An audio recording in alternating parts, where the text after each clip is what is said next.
Chers amis, chers lecteurs d'Archives of Cardiovascular Disease, bonjour. Aujourd'hui, j'ai la chance et l'honneur de vous parler de 3 numéros exceptionnels de notre revue, janvier, février, mars 2025.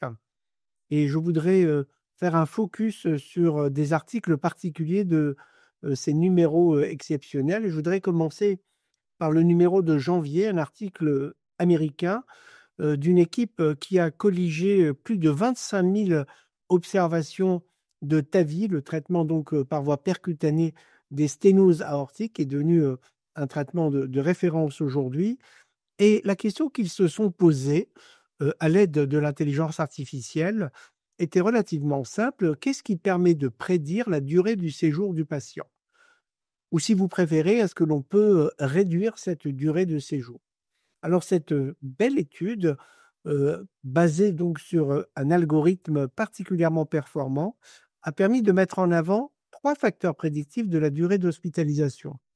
D'abord l'état du patient, parce que l'âge moyen des patients quand même est à 82 ans, donc son état général.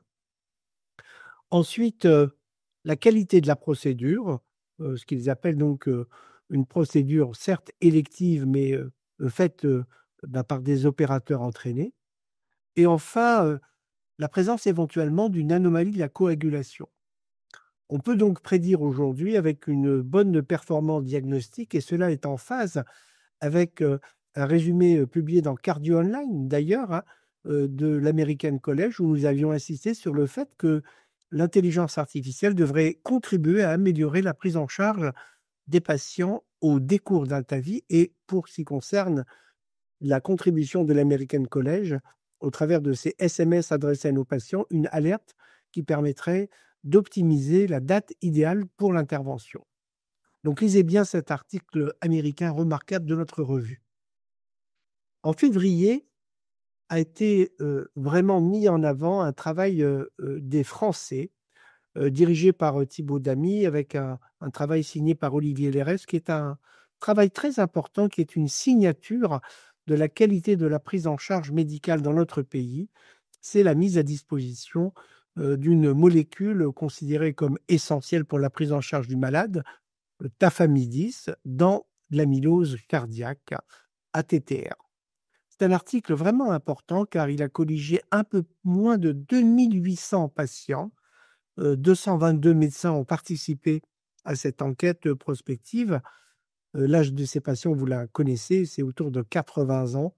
Et ce qu'il faut retenir, c'est que la prescription de tafamidis ou 2 doses habituelles, 20 et 80 mg par jour, contribue à améliorer la qualité et la quantité, pardonnez-moi l'expression triviale, de vie. Et cela est montré dans une étude dans le monde réel, comme l'on dit aujourd'hui, avec un taux de résultat positif dans 80% des cas et une survie actuarielle à 18 mois remarquable à 87% pour des patients âgés ayant une amylose, donc avec une localisation cardiaque, amylose ATTR, qui dans 80% des cas était une forme sauvage.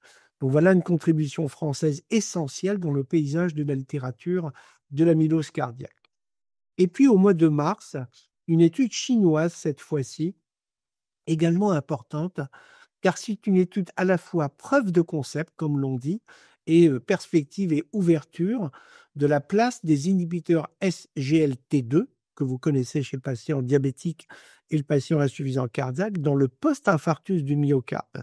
Cette étude a été réalisée de façon parfaite chez des patients ayant un infarctus du myocarde de topographie antérieure, revascularisé par voie percutanée, tiré au sort, inhibiteur SGLT2, dapagliflozine 10 mg par jour, versus le traitement habituel conventionnel dans le post-infarctus.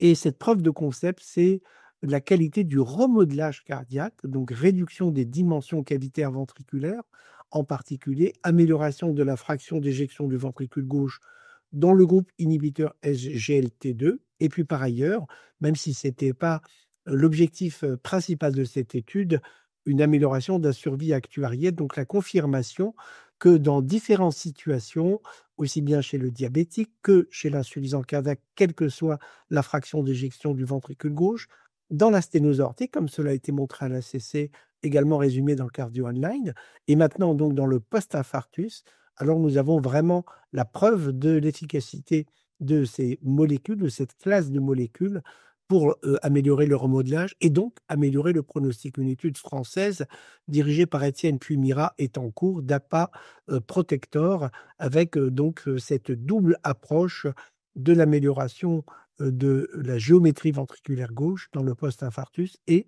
de façon conséquente l'amélioration du pronostic. Alors, vous voyez, il y a vraiment matière à vous plonger dans la revue rapidement dès que vous aurez entendu cette vidéo. À bientôt pour une nouvelle vidéo de description des avancées diagnostiques et thérapeutiques de notre revue, organe d'expression de la Société française de cardiologie pour la partie scientifique. À bientôt.